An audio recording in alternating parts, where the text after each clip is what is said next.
ځان نه داسې سړی جوړ کړه چې نه چې فرق دې محسوس شي خلکو ته، چې نه خلکو ته رایاد شي.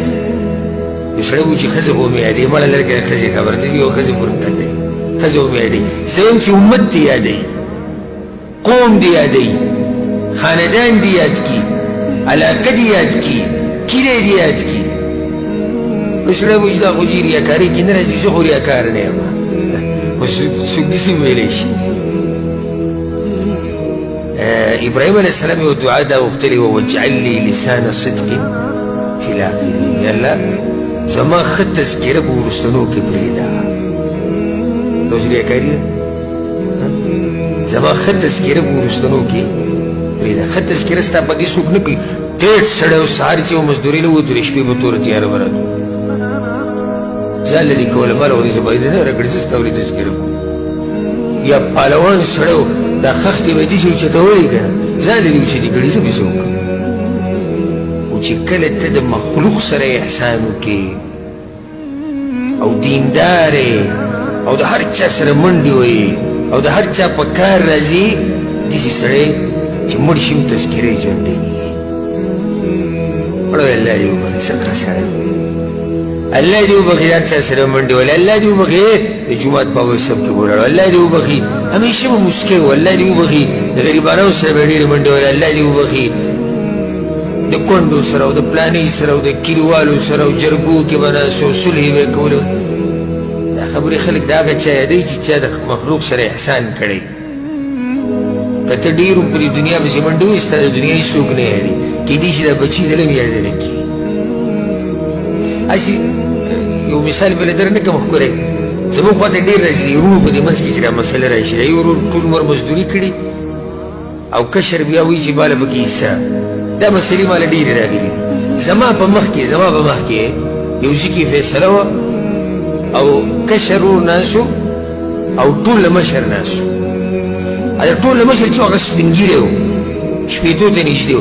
دا کشر دی به د شل یوویشتو کاله و، داسې به و تقریبا یادېنه لږ ډېر. د هغه مشر وایي چې ما به دوی سبقونه ویلي دي او دی پیدا شوی لا نه و، زه په سعودي عرب کې یم او زه پکې دوبۍ ته هم تللی یم او ما دا کړي دي او کورونه مې اخیستي دي او دا مې کړي دي او نور وروڼه یې هغو له مې ودونه کړي، دله مې واده کړی او هغو له مې دا کړي او دله مې دا کړي. چې خبره ختمه شوه ما یې ته څه ویله که وایي هېڅ یې هم نه دي کړي. زما ډېر زړه وسوځېد په مشر باندې، ډېر مې را زړه وسوځېد. ما ورته ویل داسې مه وایه، ها که ته عیسی غواړې بل څه غواړې تعبیر بدل که، خو هېڅ یې نه دي کړي، دا ډېر لوی ظلم کوي.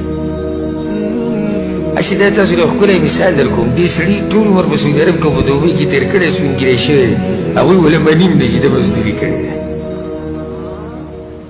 خو که د دې په ضد ده د الله دپاره څه کړی او د الله سره پراته وي، که دې خلکو سره منډې والی وې نو خلکو به ویلی وی چې او دا سړی څه دی، ښه سړی دی او دیندار دی. خپل ورور ورته وایي چې ده پې هر څه کړي دي، هغه ورته وایي تا څه کړي دي. بل شان د بچي هم ګورې کله کله پلار ورته وایي تاسو څه کړي دي. دا ښځه هم ګورې خاوند ته وایي داسې، وایي د فلاني خاوند ته وګوره څه نه کوي، تا موږ له څه کړي دي. ښځه هم وایي سړي ته. نو صرف دا مه وایي چې زه مزدوري کوم دې ته ختم دنیا ته ما به خلک یادوي. څوک دې یادوي نو که یادوي ښځه او یو دوه درې بچي دې یادوي. داسې څه وکړه چې ته مړ شي او دا خلک چې یعنې بې اختیاره د هغوی د زړونو نه تا ته دعاګانې خېږي. دا هغه سړی چې تذکرې ژوندی پاتې شي، احسان د خلکو سره. بیا پیغمبر صلی الله علیه وسلم وایي فاذا قتلتم فاحسنوا القتله، یعنی چې څوک وجنئ یا څه شی وجنئ نو په ښایسته طریقې سره، او که څاروی حلالوئ فاحسنوا الذبح نو په ښایسته طریقې سره. څومره ښایسته اسلام دی، څومره ښایسته دین دی زموږ. هر شي سره احسان، چاړه تېره که، څاروی دمه که، هسې داسې شریعت دا اسلام به د انسانانو سره ظلم کوي.